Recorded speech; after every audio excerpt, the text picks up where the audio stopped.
There was a question about abstract class and constructor. Can you have a constructor for abstract class? The answer is yes. But when you try to create a new object from this abstract, you're saying, hey, parent is abstract, you cannot be initiated. This means you cannot really create an object from abstract class. So why do we have constructor? I will tell you why. So now we're gonna be having a child class which extends a parent.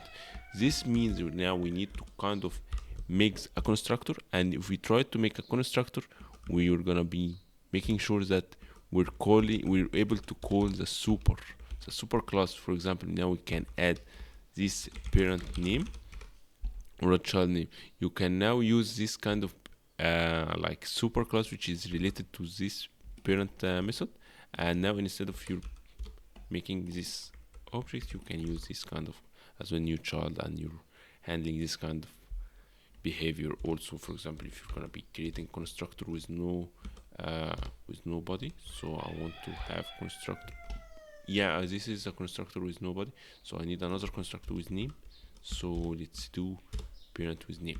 So yeah, this is basically the idea. You're making a child with super, and you can modify it even more. Let's say private string child name, and you can say child name equals to something else, for example, and you can just add the string child name if you want to, and just can pass it here, and that's basically it. Yeah, so this is basically what you can do. Now you will get compilation, of course, child name. So yeah, this is basically the idea. You can have constructors here, of course.